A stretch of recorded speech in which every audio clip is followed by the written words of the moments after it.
الحمد للہ کفا وسلام علی عباده الذین اصطفى اما بعد اعوذ باللہ من الشیطان الرجیم بسم اللہ الرحمن الرحیم وقال انی ذاہب الی ربی سیہدین رب هب لی من الصالحین فبشرناہ بغلام حلیم فلما بلغ معه السعی قال یا بنی انی ارى فی المنام انی اذبحک فانظر ماذا ترى قال یا ابت افعل ما تؤمر ستجدنی انشاء اللہ من الصابرین۔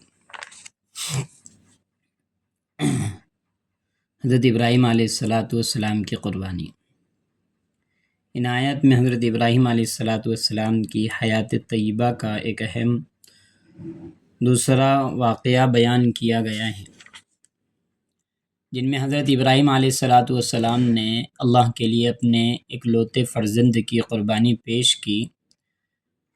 واقعے کے بنیادی اجزاء خلاصے تفسیر سے واضح ہو جاتے ہیں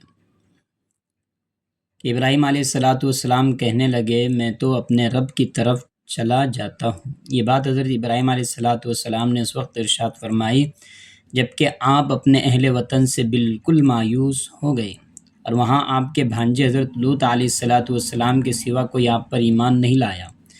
رب کی طرف چلے جانے سے مراد یہ ہے کہ میں دارالکفر کو چھوڑ کر کسی ایسی جگہ چلے جاؤں گا جہاں مجھے اپنے رب کی طرف سے حکم ہوا ہے اور جہاں میں اپنے پروردگار کی عبادت کر سکوں گا۔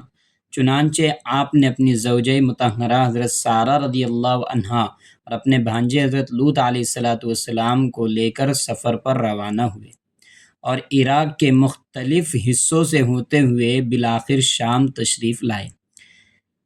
اس تمام عرصے میں حضرت ابراہیم علیہ السلام کے کوئی اولاد نہیں ہوئی تھی، اس لیے آپ نے وہ دعا فرمائی جس کا اگلی آیت میں ذکر ہے، ربی حب لی من الصالحین، اے میرے پروردگار مجھے ایک نیک فرزند عطا فرما۔ چنانچہ آپ کی یہ دعا قبول ہوئی، اللہ پاک نے آپ کو ایک فرزند کی پیدائش کی خوشخبری سنائی، فبشرناہ بغلام حلیم، بس ہم نے ان کو ایک حلیم المزاج فرزند کی بشارت دی۔ حلیم المزاج فرما کر اشارہ کر دیا گیا کہ یہ نو مولود اپنی زندگی میں ایسے صبر و ضبط اور بردباری کا مظاہرہ کرے گا کہ دنیا اس کی مثال نہیں پیش کر سکتی۔ اس فرزند کی ولادت کا واقعہ یہ ہوا کہ جب حضرت سارہ رضی اللہ عنہا نے یہ دیکھا کہ مجھ سے کوئی اولاد نہیں ہو رہی تو وہ سمجھے کہ میں بانجھ ہو چکی ہوں۔ ادھر فرعون مصر نے حضرت سارہ رضی اللہ عنہا کو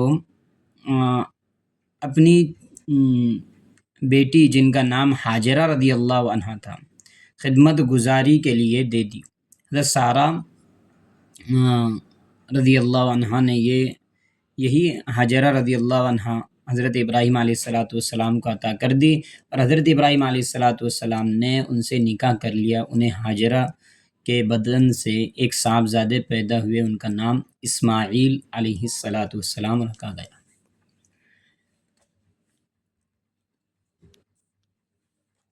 حضرت ابراہیم علیہ السلام کا خواب، فلما بلغ معه السعی قال یا بنی انی اری فی المنام انی اذبحک فانظر ماذا تری۔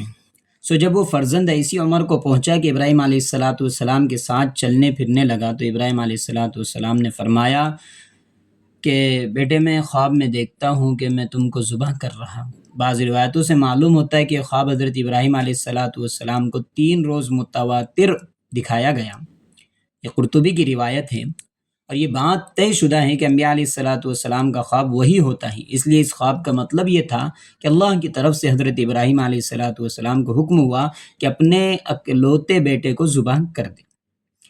یوں یہ حکم براہ راست کسی فرشتے وغیرہ کے ذریعے بھی نازل کیا جا سکتا تھا، لیکن خواب میں دکھانے کی حکمت بظاہر یہ تھی کہ حضرت ابراہیم علیہ السلام کی اطاعت شعاری اپنے کمال کے ساتھ ظاہر ہو۔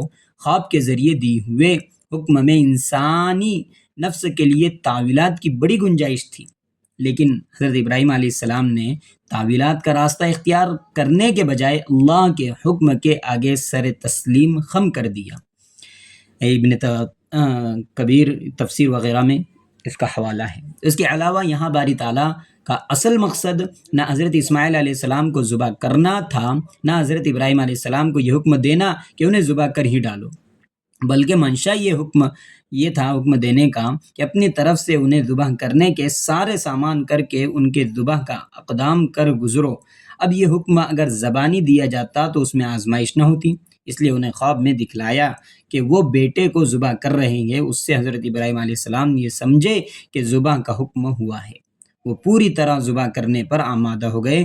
اس طرح آزمائش بھی پوری ہو گئی۔ آگے انشاءاللہ اگلی مرتبہ کریں گے۔ اللہ تعالیٰ ہم کو ان کے قربانیوں کے مقابل اور ان کو سمجھنے کی اور اس پر عمل کرنے کی توفیق نصیب فرمائے۔ وآخر الدعوانا ان الحمد للہ رب العالمین۔